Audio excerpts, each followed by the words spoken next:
بسم اللہ الرحمن الرحیم ویل للمطففین الذین اذا اکتالوا علی الناس یستوفون واذا کالوهم او وزنوهم یخسرون۔ بڑی ہلاکت ہے ماپ تول میں کمی کرنے والوں کے لیے۔ وہ لوگ کہ جب لوگوں سے ماپ کر لیتے ہیں تو پورا لیتے ہیں، اور جب انہیں ماپ کر یا انہیں تول کر دیتے ہیں تو کم دیتے ہیں۔ آیت نمبر 1، ویل للمطففین۔ التطفیف ماپ یا تول میں کمی کرنا۔ ماپ تول کے علاوہ لین دین کے جتنے بھی دیگر پیمانے ہیں ان میں کمی بھی التطفیف ہے۔ التطفیف بالکل تھوڑی سی چیز کو کہتے ہیں۔ صاع بھرا ہوا ہو مگر پورا بھرنے سے کم ہو تو اس کمی کو طف الصاع کہتے ہیں۔ چونکہ ماپ تول میں کمی کرنے والا کوئی بڑا مال نہیں چراتا بلکہ تھوڑی سی چیز چراتا ہے، اس لیے اسے المطفف کہتے ہیں۔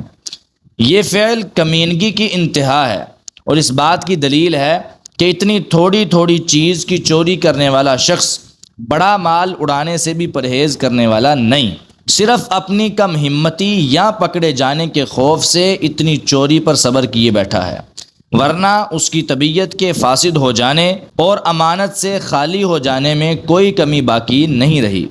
اللہ تعالیٰ نے اس فعل شنیع کا ارتکاب کرنے والوں کو ویلن کی وعید سنائی ہے، جس کا معنی ہلاکت ہے۔ آخرت میں ہونے والی ہلاکت کا تو کچھ شمار ہی نہیں، اس کی کچھ تفصیل اسی صورت میں آ رہی ہے۔ اگرچہ وہ مکذبین یعنی جھٹلانے والوں کے لیے ہے، مگر یہ فعل بھی آخرت کی تکذیب ہی سے سرزد ہوتا ہے، جبکہ دنیا میں اس سے ہونے والی ہلاکت رسول اللہ صلی اللہ علیہ وسلم نے بیان فرمائی۔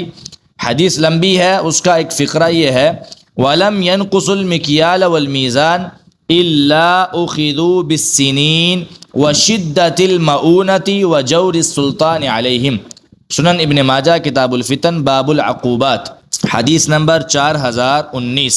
جو قوم بھی ماپ تول میں کمی کرتی ہے اسے قحط سالیوں، سخت مشقت اور حکمرانوں کے ظلم کے ساتھ پکڑ لیا جاتا ہے۔ شیخ البانی رحمہ اللہ نے مستدرک حاکم کی سند کی وجہ سے اس حدیث کو حسن کہا ہے۔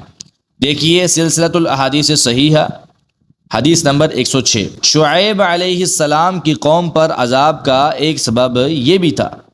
تنبیہ، ترمذی کی روایت کے ویل جہنم کی ایک وادی ہے، یہ صحیح نہیں ہے۔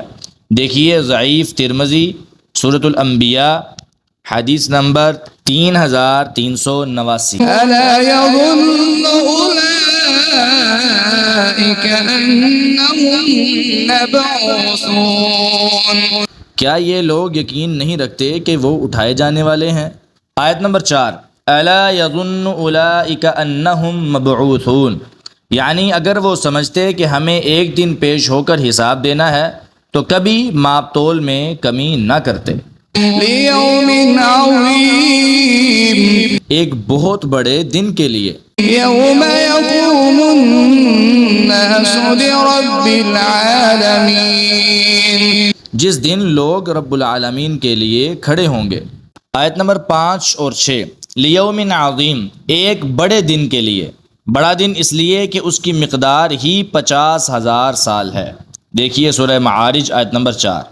اور اس لیے بھی بڑا ہے کہ پیشی عام عدالت میں بھی گھبراہٹ کا باعث ہوتی ہے۔ اس دن تو رب العالمین کے سامنے پیش ہونا ہوگا۔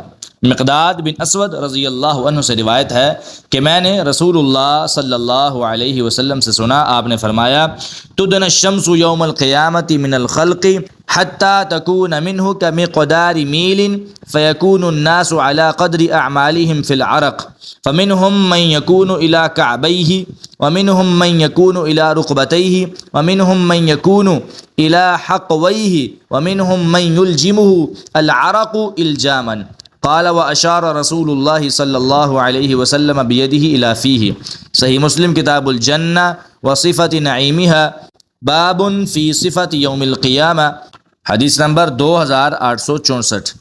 قیامت کے دن سورج مخلوق کے قریب ہو جائے گا، یہاں تک کہ ان سے 1 میل کی مقدار کی طرح ہوگا، تو لوگ اپنے اعمال کے اندازے کے مطابق پسینے میں ہوں گے، جو ان میں سے بعض کے ٹخنوں تک ہوگا، بعض کے گھٹنوں تک، بعض کی کمر تک، اور بعض کو پسینہ لگام کی طرح لگام ڈال لے گا۔ اور رسول اللہ صلی اللہ علیہ وسلم نے اپنے ہاتھ کے ساتھ اپنے منہ کی طرف اشارہ فرمایا۔ ابن عمر رضی اللہ عنہما کی روایت میں ہے کہ رسول اللہ صلی اللہ علیہ وسلم نے اس دن کانوں کے نصف تک پسینے کا ذکر کرتے ہوئے یہ آیت پڑھی، یوم یقوم الناس لرب العالمین، جس دن لوگ رب العالمین کے لیے کھڑے ہوں گے۔ صحیح بخاری کتاب التفسیر، باب یوم یقوم الناس لرب العالمین، حدیث نمبر 4938۔ كلا إن كتاب الفجار لفي سجين ہرگز نہیں، بے شک نافرمان لوگوں کا اعمال نامہ یقیناً دائمی سخت قید کے دفتر میں ہے۔ وما أدراك ما سجين كتاب مرقوم اور تجھے کس چیز نے معلوم کروایا کہ دائمی سخت قید کا دفتر کیا ہے؟ ایک کتاب ہے واضح لکھی ہوئی۔ ويل يومئذ للمكذبين اس دن جھٹلانے والوں کے لیے بڑی ہلاکت ہے۔ الذين يكذبون بيوم الدين جو جزا کے دن کو جھٹلاتے ہیں۔ آیت نمبر 7 تا 11۔ کلا ان کتاب الفجار لفی سجین، کلا یعنی یہ بات ہرگز نہیں کہ تم جس طرح چاہو اللہ کے احکام کی نافرمانی کرتے ہوئے ماپ تول میں کمی کرتے رہو، اور وہ وقت ہی نہ آئے کہ تم سے اس ظلم کے متعلق باز پرس ہو، نہیں بلکہ نافرمان لوگوں کا اعمال نامہ سجین میں ہے۔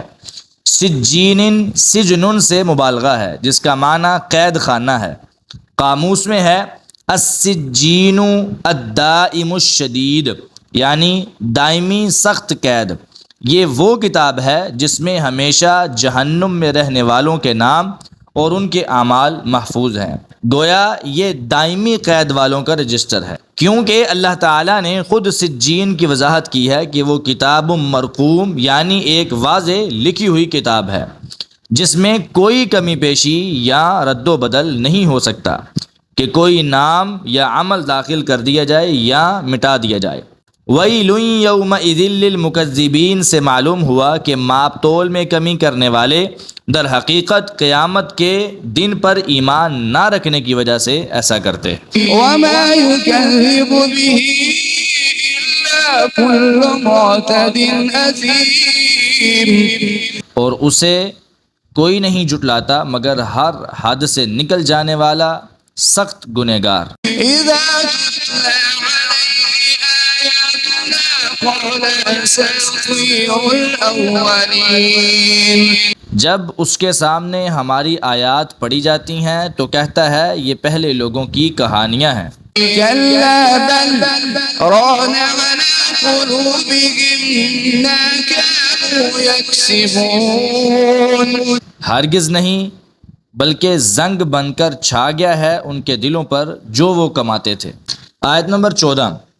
کلا بل ران علی قلوبہم، کلا ہرگز نہیں، مطلب یہ ہے کہ اس جھٹلانے والے کے آیات کو جھٹلانے کی وجہ یہ نہیں کہ یہ پہلوں کی کہانیاں ہیں یا ان کے حق ہونے میں کوئی شبہ ہے، بلکہ اس کی بدعمالیاں سیاہ زنگ کی صورت میں اس کے دل پر غالب آ چکی ہیں۔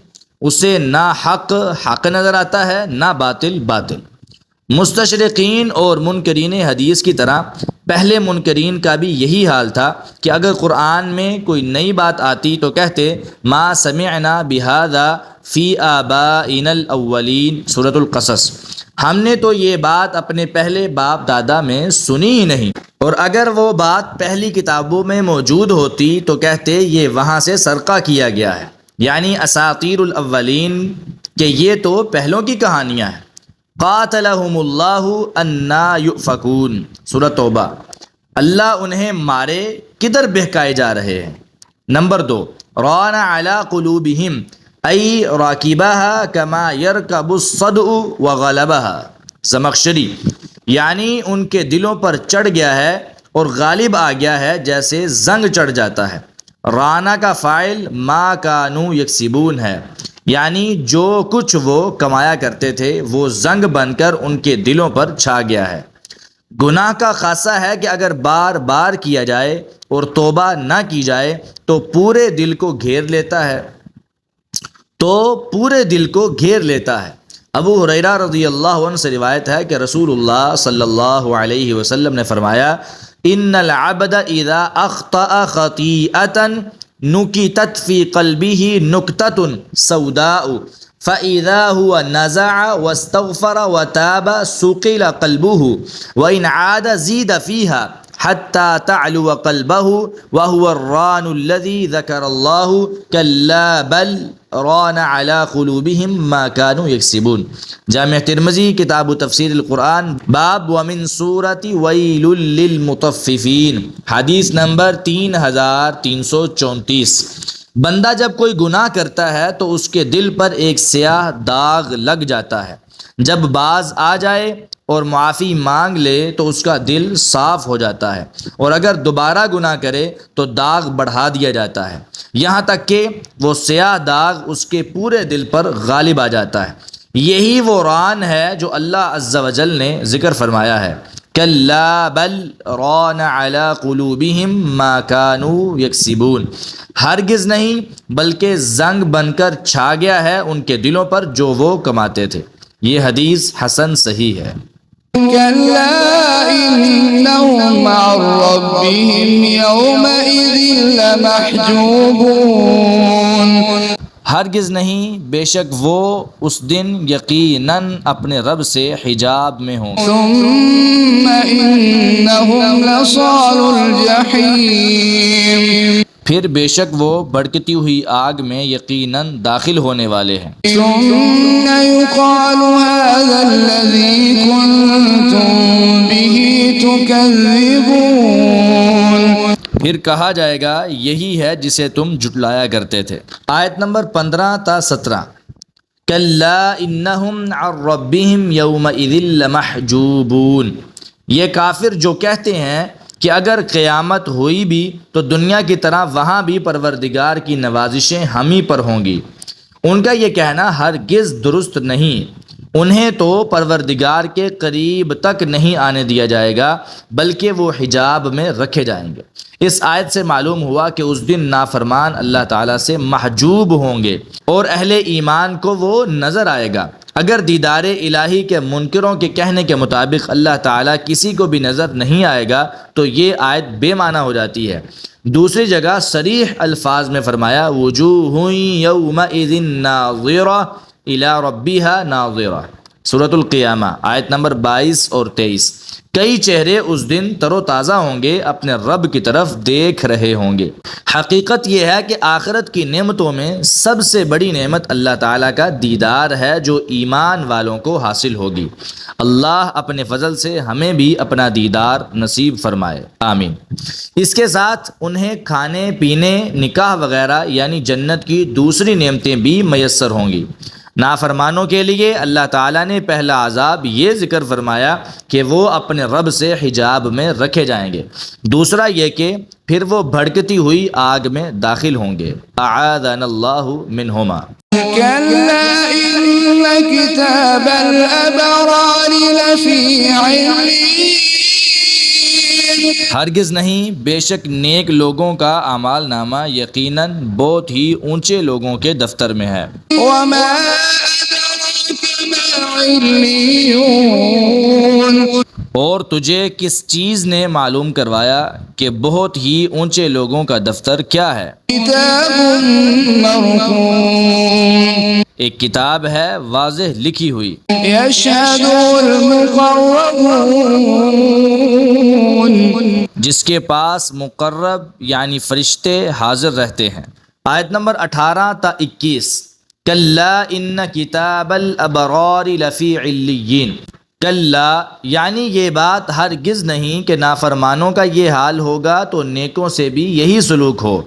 علیین اور علیون، علیون کی جمع ہے جو علوون سے مبالغے کا صیغہ ہے، اس کا معنی ہے بہت ہی اونچا شخص، اور علیون کا معنی ہے بہت ہی اونچے لوگ۔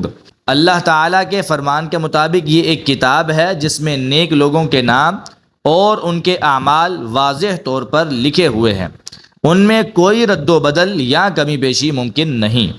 یشہدہ المقربون، یعنی اس کی نگرانی کے لیے مقرب فرشتے حاضر رہتے ہیں۔ دوسرا معنی یہ ہے کہ چونکہ وہ نیک لوگوں کا دفتر ہے، اس لیے اس کو دیکھنے کے لیے انہی مقرب لوگوں کو وہاں حاضر ہونے کی اجازت ہے جن کا وہ دفتر ہے۔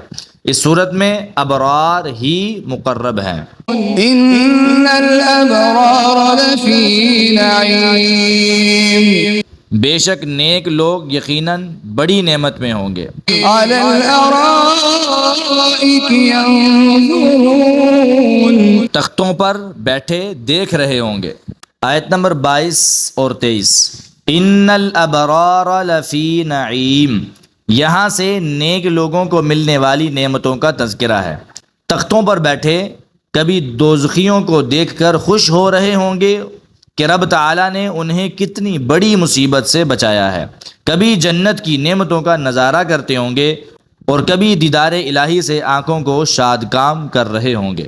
تعرف في وجوههم نظرة النعيم تو ان کے چہروں میں نعمت کی تازگی پہچانے گا۔ آیت نمبر 24۔ تعرف فی وجوہہم نظرۃ النعیم، دنیا میں خوشحال لوگوں کے چہروں کی تازگی سے معلوم ہو جاتا ہے کہ یہ صاحب آسائش لوگ ہیں۔ اسی طرح جنتی لوگوں کے چہرے جنت کی نعمتوں سے ایسے تر و تازہ، پر رونق اور خوش و خرم ہوں گے کہ دیکھنے والا دیکھتے ہی پہچان لے گا کہ وہ کس قدر نعمت اور عیش و آرام میں ہے۔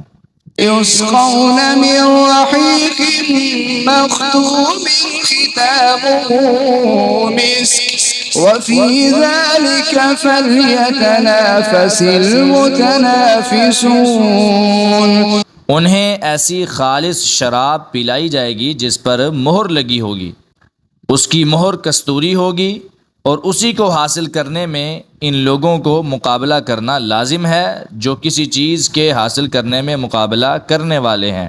آیت نمبر 25 اور 26۔ یسقون من رحیق مختوم ختامہ مسک، رحیق خالص شراب جس میں کھوٹ نہ ہو، مختوم اگرچہ جنت میں شراب کی نہریں موجود ہیں، جیسا کہ فرمایا وَأَنْهَارٌ مِّنْ خَمْرٍ لَذَّةٍ لِلشَّارِبِينَ سورہ محمد، اور شراب کی کئی نہریں ہیں جو پینے والوں کے لیے لذیذ ہیں، مگر یہ ایک خاص شراب ہوگی جو برتنوں میں بند ہوگی، جن پر مہر مٹی یا راکھ کے بجائے کستوری کی ہوگی۔ ختامہ مسک کا ایک معنی یہ بھی ہے کہ پیتے وقت آخری گھونٹ کے ساتھ کستوری جیسی خوشبو آئے گی، نہ کہ دنیا کی شراب کی طرح بدبو کا بھبوکا اٹھے گا۔ ومزاجه من تسنيم اور اس کی ملاوٹ تسنیم سے ہوگی۔ عينا يشرب بها المقربون جو ایک چشمہ ہے جس سے مقرب لوگ پئیں گے۔ آیت نمبر 27 اور 28۔ وَمِزَاجُهُ مِن تَسْنِيمٍ عَيْنًا يَشْرَبُ بِهَا الْمُقَرَّبُونَ، مزاج آمیزش ملونی، وہ چیز جو دوسری چیز میں لذت بڑھانے یا خوشبو پیدا کرنے یا تیزی کم کرنے کے لیے ملاتے ہیں، مثلا کسی پھل کا جوس یا روح کیوڑا، الائچی، گلاب، کستوری وغیرہ، یا ٹھنڈا میٹھا پانی یا دودھ وغیرہ۔ یہ صرف مثال ہے، جنت کی نعمتوں کی کیفیت اور لذت اللہ تعالیٰ جانتا ہے، یا وہ جانیں گے جنہیں وہ حاصل ہوگی۔ تسنیم باب تفعیل کا مصدر ہے، سانیما یسنم باب سامع یسمع سے، سنما سے تسنما ای ترفع بلند ہونا، اونچی جگہ سے گرنا۔ یہ تسطیح یعنی ہموار ہونے کی ضد ہے۔ قاموس۔ تسنیم جنت کے ایک چشمے کا نام ہے جس کا پانی اہل جنت پر اوپر سے گر رہا ہوگا، یعنی وہ رحیق و مختوم میں اس چشمے کا پانی ملا کر پئیں گے جو اوپر سے گر رہا ہوگا۔ طبری۔ یا اس چشمے کا نام تسنیم اس لیے ہے کہ وہ جنت کا سب سے اعلیٰ اور اونچے درجے کا مشروب ہے، جو مقربین کو برابر پینے کے لیے ملے گا اور ابرار کو رحیق و مختوم میں آمیزش کے لیے دیا جائے گا۔ إن الذين أجرموا كانوا من الذين آمنوا يضحكون۔ بے شک وہ لوگ جنہوں نے جرم کیے ان لوگوں پر جو ایمان لائے ہنسا کرتے تھے۔ آیت نمبر 29، ان الذین اجرموا كانوا من الذین آمنوا یضحکون۔ یضحکون ہنسا کرتے تھے کہ ان پر کیا پاگل پن سوار ہے کہ دنیا کی نقد لذتوں کو چھوڑ کر کل کی اندیکھی خیالی لذتوں کے وعدوں کے پیچھے پڑے ہوئے ہیں۔ کانو اور یضحکون کے الفاظ سے معلوم ہوا کہ یہ ان کا ہمیشہ کا مشغلہ تھا۔ یہ صرف مکہ کے مشرکین کی بات نہیں، آج کے ملحد اور بے دین بھی مسلمانوں کو رجعت پسند، دقیانوسی، تنگ نظر، تاریک خیال اور اس قسم کے طنزیہ خطابات دے کر خوش ہوتے اور اپنے دل کا بخار نکالتے رہتے ہیں۔ بہت سے شاعروں نے بھی جنت اور اہل جنت پر چوٹیں کی ہیں۔ ان سب کو ان آیات کے مضمون سے ڈرنا چاہیے۔ وَإِذَا مَرُّوا بِهِمْ يَتَغَامَزُونَ۔ اور جب وہ ان کے پاس سے گزرتے تو ایک دوسرے کو آنکھوں سے اشارے کیا کرتے تھے۔ آیت نمبر 30، وَإِذَا مَرُّوا بِهِمْ يَتَغَامَزُونَ۔ یتغامزون غمزن، ابروؤں اور پلکوں کے ساتھ اشارہ کرنا، یعنی یہ مجرم لوگ اہل ایمان کی کتاب و سنت کے مطابق حیت و لباس، طرز گفتگو، دنیا سے بے رغبتی اور آخرت کے حصول کے لیے محنت دیکھ کر ان کی تحقیر کرنے اور مذاق اڑانے کے لیے ایک دوسرے کو آنکھیں مارتے تھے کہ یہی وہ سر پھرے لوگ ہیں جنہوں نے خیالی جنت کے لیے اپنے آپ کو دنیا کی لذتوں سے محروم رکھا ہوا ہے۔ وَإِذَا انقلبوا إِلَىٰ أَهْلِهِمُ انقلبوا فَكِهِينَ۔ اور جب اپنے گھر والوں کے پاس واپس آتے تو خوش گپیاں کرتے ہوئے واپس آتے تھے۔ وَإِذَا رَأَوْهُمْ قَالُوا إِنَّ هَٰؤُلَاءِ لَضَالُّونَ۔ اور جب انہیں دیکھتے تو کہا کرتے تھے بلا شبہ یہ لوگ یقیناً گمراہ ہیں۔ آیت نمبر 31 اور 32، وَإِذَا انقَلَبُوا إِلَىٰ أَهْلِهِمُ انقَلَبُوا فَكِهِينَ۔ فَكِهِينَ فَكِهٌ کی جمع بروزن فَرِحٌ ہے، ہنسانے کے لیے باتیں بنانے والے، خوش گپیاں کرنے والے، یعنی گھر واپس آتے ہوئے بھی اہل ایمان کو موضوع بنا کر خوب باتیں بناتے، خوش گپیاں کرتے تھے اور انہیں گمراہ قرار دیتے تھے۔ وَمَا أُرْسِلُوا عَلَيْهِمْ حَافِظِينَ۔ حالانکہ وہ ان پر نگہبان بنا کر نہیں بھیجے گئے تھے۔ آیت نمبر 33، وَمَا أُرْسِلُوا عَلَيْهِمْ حَافِظِينَ۔ یہ ان لوگوں کی حماقت کی طرف اشارہ ہے کہ انہیں تو اپنے انجام کی فکر ہونی چاہیے تھی، اہل ایمان پر طنز کرنے اور مذاق اڑانے کا انہیں کیا حق تھا اور کس نے انہیں ان کی نگرانی پر مقرر کیا تھا۔ فَالْيَوْمَ الَّذِينَ آمَنُوا مِنَ الْكُفَّارِ يَضْحَكُونَ۔ سو آج وہ لوگ جو ایمان لائے کافروں پر ہنس رہے ہیں۔ آیت نمبر 34، فَالْيَوْمَ الَّذِينَ آمَنُوا مِنَ الْكُفَّارِ يَضْحَكُونَ، یعنی قیامت کے دن معاملہ الٹ ہو جائے گا۔ اب اہل ایمان کفار پر ہنستے ہوں گے کہ یہ لوگ کس درجہ احمق تھے کہ خود گمراہ ہونے کے باوجود ہمیں گمراہ کہتے تھے، اور واضح دلائل کے باوجود نہ انہوں نے پیدا کرنے والے کا حق پہچانا اور نہ آخرت کی فکر کی، اور یہ جانتے ہوئے بھی دنیا کی لذتوں میں مست رہے کہ یہ عارضی ہے۔ عَلَى الْأَرَائِكِ يَنظُرُونَ۔ تختوں پر بیٹھے نظارہ کر رہے ہیں۔ آیت نمبر 35، علی الارائک ینظرون، جہنمیوں کی بری حالت دیکھ رہے ہوں گے۔ مزید وضاحت کے لیے اس صورت کی آیت نمبر 23 کی تفسیر بھی ملاحظہ فرما لیں۔ هل ثوب الكفار ما كانوا يفعلون۔ کیا کافروں کو اس کا بدلہ دیا گیا جو وہ کیا کرتے تھے؟ آیت نمبر 36، هل ثوب الكفار ما كانوا يفعلون، کافر جو جو کچھ کرتے تھے جہنم میں انہیں ہر چیز کا بدلہ مل گیا۔ ایک مسلمانوں سے مذاق رہ گیا تھا، آج مسلمانوں کے ان سے جوابی مذاق کے ساتھ وہ بدلہ بھی پورا ہو گیا۔ حل ثوب الکفار میں سوال بھی کافروں کو ذلیل کرنے کے لیے ہے، پوچھنے کے لیے نہیں۔ ان آیات سے ملتی جلتی آیات کے لیے دیکھیے سورہ مومنون کی آیات 108 تا 111۔